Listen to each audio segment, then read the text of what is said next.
from Switzerland to the English Channel. Wow. Okay? Series of trenches that get dug very deep and very strong. And now Germany has occupied almost all of Belgium.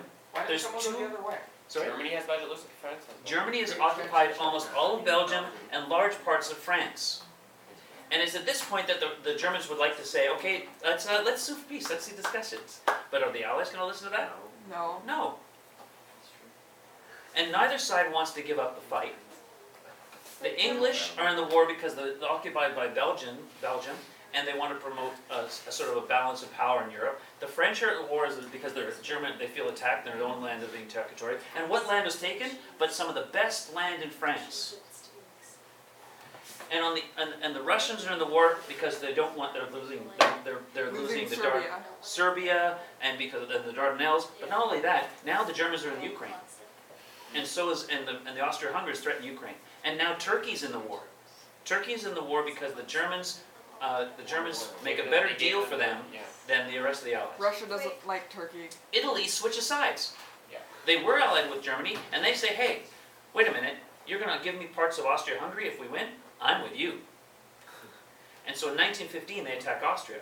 Of course, attacking over the Alps in a defensive war, man, talk about trench war, that's going to be a nasty piece of business. Okay? So both sides pay a huge price, and this is a nasty, awful war based on trench warfare. So, yeah. The result of the Battle of Marne Is the race to the sea. is the race. Which makes trench warfare from Switzerland all the way to the English Channel. Yeah, Why didn't one of the armies just go around the other? they tried. Both tried to do go around Because they're multiple moving at the times. same speed. Okay. No, I mean, like they were both going towards the English Channel. Yes. Couldn't one of them go away from the English Now Channel? you could, but remember, you're attacking a group of entrenched troops. What's going to happen? You'll attack them, and then by you attacking them, they'll get around behind you, and you're dead. Right, because if Because the advantage is with the defender. Are you going to go over exactly again how like Russia and Italy? By the way, if you guys in the back want to come closer, you can see better. Yeah. Confusing me. Sorry. Like, for Russia and then how Russia and Austria-Hungary and Italy and Okay. Turkey is. I can do that, but it's not so important in that because Canada's not involved in the East. So what happens in the East is the similar thing that what happens in the West, at least for a couple of years, in that except the Russians are paying a huge cost. They're getting beat up badly, okay? And they still fight the war. The Tsar actually says, okay, you're fired, you lost, I'm going to control the armies now. Now imagine a person who's uneducated in the role of army, leading the armed forces. that happens So- now. So as a result, The leader of Russia. there's going to be a revolution in Russia in 1917. And they were defeated by Lenin, because What? Lenin's awesome. Wait, you were talking about warfare on the Alps, but how is it different from warfare on like the flat Okay. places In addition to Belgium? trenches, you're also dealing with the mountains. So Yeah. like I told you, How do you dig trenches in all the rocks great, though? but very hard, and they wouldn't be very deep. So high casualties. Take the chin strap from my Who collar. is fighting And it's so cold too. Yes. So the conditions in Europe are mud and things like that. Conditions in the Alps between the Italians and the Austrians, mountainous. Either way, war is hell in this issue, right? Machine gun nests, It'd be artillery, drier in the planes, Alps. be Like not drier, because of the but snow, but like less rain and but stuff. try and fight in a mountainous territory. Italy and Austria are fighting in the Alps? Yep. Okay.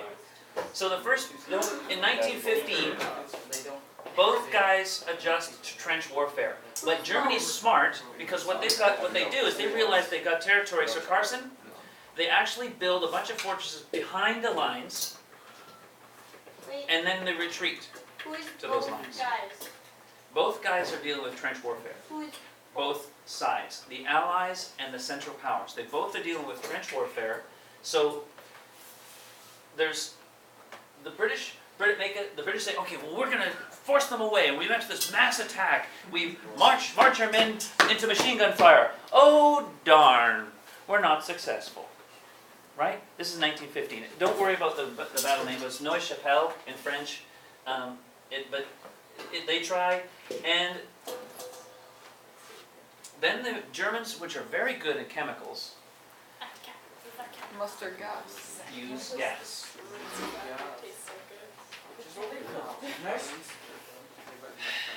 I'm going to explain to you what a salient is. A salient is this is a salient, okay? It's like a nose. The problem with having a nose is that you can be attacked by three sides, okay?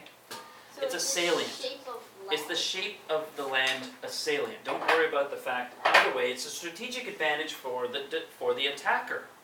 They're looking for a means to break through the Allied lines. The second battle of Ypres, you've got these guys called Algerians from France. They have colonies too. And they bring a bunch of Algerians to defend the trenches. Algeria's in Africa, but I'm pretty sure Yeah. Europe had colonies in Africa. That's sort Africa, of the point. India. This is the First World War because the colonies are actually fighting too. Germany's Africa, Germany has land in China. That's why the Japanese attack the Germans. We want that land in China, and they take it. They declare war on the Allied side. A little complicated, but there you go. So Japan declared war. China says we declare war on the Germans too. Now, who do you give the land to in the end of the war?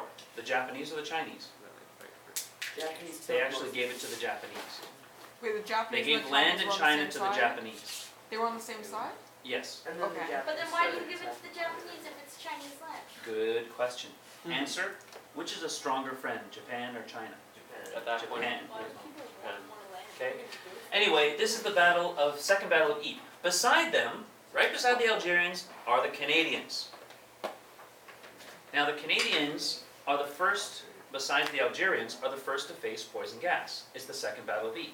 How do What you hap- spell- Poison gas is, you breathe it and your lungs literally burn from the inside out. Can I explain? You drown in your own blood. The gas literally makes the arteries. It makes in holes in your- lungs. yeah. So as a, And then They you drown face in your what? own blood. you drown in your own blood. No, they face what? They face, the Algerians and the Canadians are the first to face chemical warfare. Now, the Germans have they've made a bad decision. Because while they have that technological advance in the beginning, It's imprecise. it's imprecise and prevailing winds are not from east to west, they're from west to east. So who gets the advantage? The Allies. do. But now war is even worse hell than before. Because now everybody has to carry a gas mask in addition to all that other weapon. So now they've made the warfare really bad. But Canadians, in order to, I don't know how they did it, but they actually held the line. And they did it in part because they pissed into a handkerchief and put it against their mouths to disseminate the chlorine. So they put pee against their mouths to prevent themselves from dying of chlorine gas and resisted the attack by the Germans that made it. What? I won Denver who Chris. experimented with it And for. see, Sarah, Yeah, this why- is really why it didn't matter that they had dirty underwear. They get recycled degree Mr. everywhere. Wyman? Used for Yeah. another What is purpose. this called again? Exactly.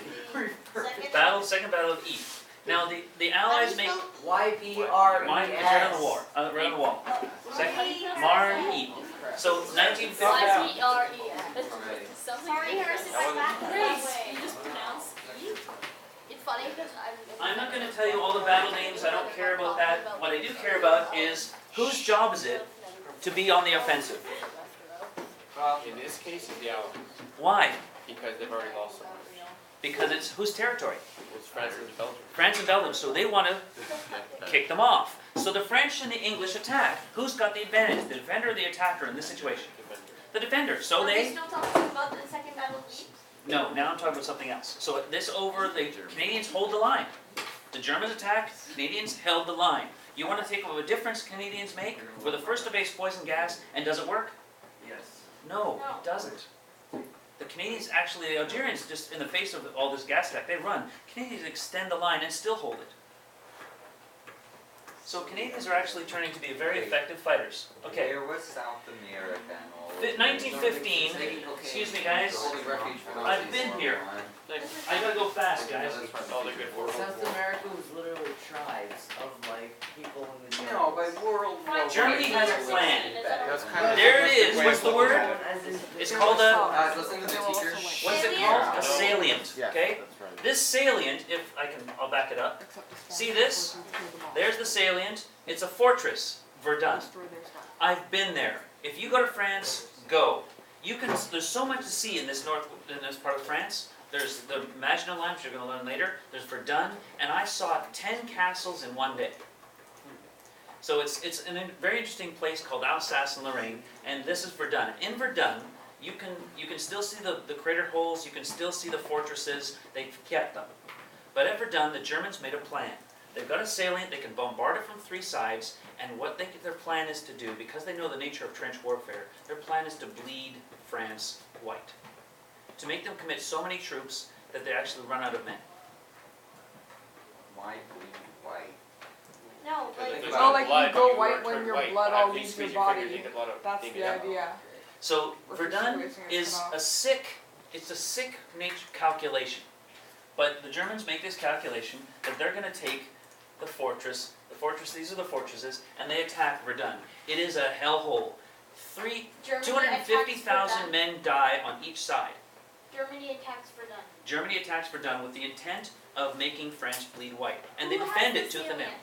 Is it? The French have this salient, it goes like this, and the Germans can attack it from 3 sides, which gives them an advantage, which they use. They use it, but when you take land like this, now you have to supply it, now you have to defend it. So for every inch of ground, so just so you know, for World War I, every 2 centimeters, every 1 centimeter, 2 dead. So the distance and the amount of time and manpower it would take to cross a football field would be in the 100,000 men and month over the course of the war.